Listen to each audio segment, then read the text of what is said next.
Hello, Taurus, Sun, Moon, Rising, and Venus signs. Kamusta kayo? Sana po ay nasa mabuti kayong kalagayan.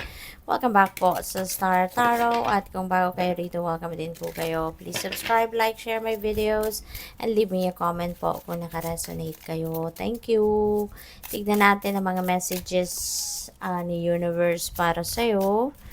Today, we have hobbies. Ayan, so baka nakakalimutan nyo na to. Kaya reminder ito para sa inyo na once again, 'di ba?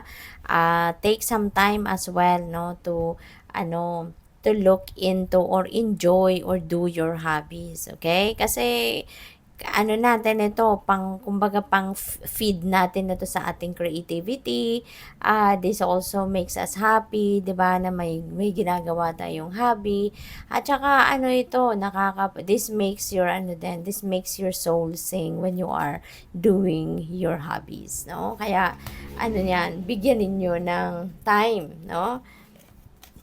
So, bad health, Taurus, this is a warning para sa inyo na mag-ingat kayo, take care of yourself. Kaya kailangan na balansehin ninyo yung buhay, no? Hindi puro trabaho, hindi puro um, responsibilidad, obligasyon lang ang dapat na pagtuunan ng pansin, but also our health, okay? Napaka-importante, lalo-lalo na kung kunyari, kung meron na kayong nararamdaman, na mga slight na mga physical discomfort, wag ninyong pabayaan 'yon. Wag ninyong hayaan na lumala pa, huwag ninyong hayaan na magtagal pa. As soon as makaramdam kayo ng physical discomfort, make sure na i-address ninyo agad yan para hindi na lumala. Okay?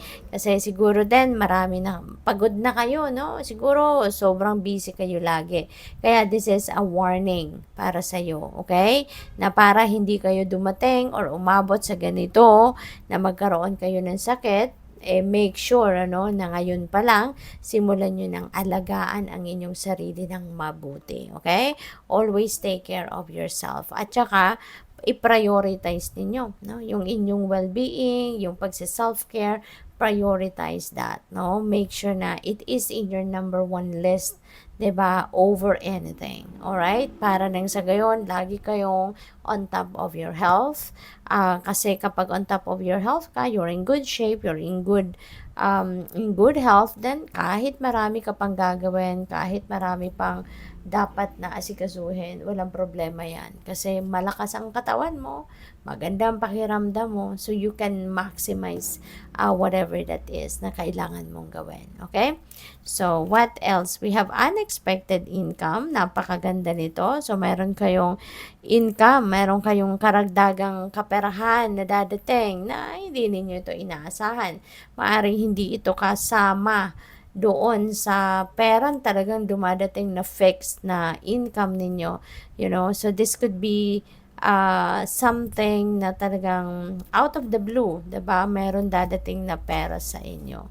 So, congrats. We have poverty. Merong poverty, tapos merong unexpected income. So, 'di ba? May kasagutan agad. So, which is really, really good. Kaya, ang iba sa inyo din, baka nakakaramdam ngayon ng baka pagkukulang sa pera, may shortage sa budget, may scarcity na nararanasan. But don't you worry, there is an unexpected income coming in. There is an additional money, 'di ba, na papasok dito at hindi mo pa 'to inaasahan. So, this is like a blessing talaga. This is a breakthrough, kumbaga. At kung ano man itong kulang sa'yo, pagkukulang ninyo sa budget, maaaring yan ay masolusyonan nito, no, na unexpected income na paparating. So, what else? We have parental care. Ayan. So, ang iba siguro sa inyo, baka magiging parent na kayo. Baka you will be a brand new parent, no? Or baka kayo ay dati nang may mga anak talaga, and maybe you are going to take extra time sa ngayon to take extra care of your children or other family member, no? So, yun ang napipick up ko dyan for some of you. So, what else? We have coffin. Coffin is ending and beginning energy, you know? So, this is exciting when this comes up. Kasi ibig sabihin dito na meron na kayong tatapusin because maybe it has come to its completion na, natapos na-accomplish nyo na, kaya eto na. So, it's gone, 'di ba? Kasi tapos na ang mission ninyo dyan. Nakuha mo na kung anong dapat mo makuha, na-achieve mo na ang dapat ninyong ma-achieve, or maaari din, no, na tatapusin mo na yung sitwasyon na to because it's no longer serving your highest good, 'di ba? So, at least maglalakas na kayo ng loob, 'di ba? Magkakaroon na kayo ng inner strength and courage for you to disconnect, 'di ba?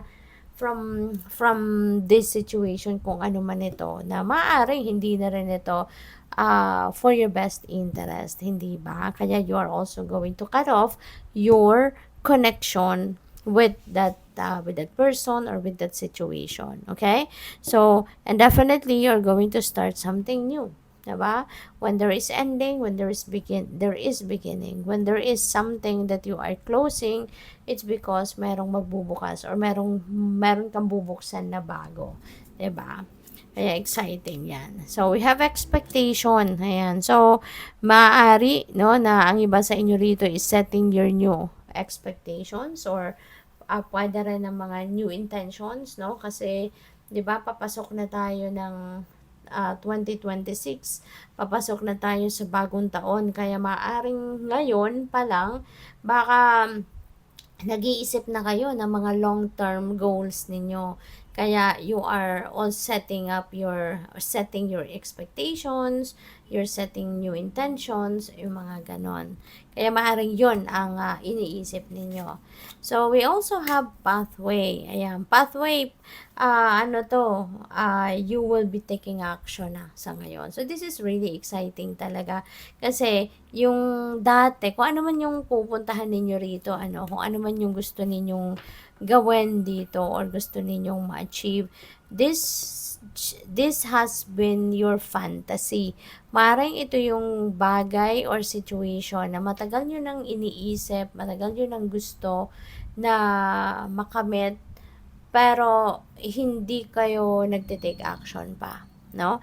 Pero ngayon, maaaring the opportunities are there presenting to you already. Kaya, maaaring maglalakas ng loob ka na eto na yun. This is the perfect time for me to start taking action towards this, kung ano man ang gusto kong gawin, no? And, maaari naman na napaghandaan mo na to. Maaring matagal mo na din itong pinag-isipan, you've strategized already kung ano yung dapat mong gawin dito. So, maaring nadiskartehan mo na to in the past. At ngayon, you're just really going to start the steps, no, na kailangan mong gawin para marating mo yun. And there could be maybe changes, no? There could be a lot of changes, no? Parang yung path din dito hindi siya sementado, hindi siya flat. So there could be humps and bumps along that journey.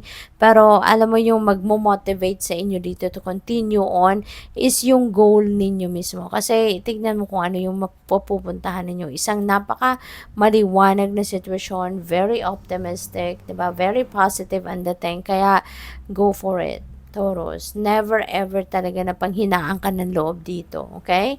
Good luck. Thank you for watching. Love and light. Namaste.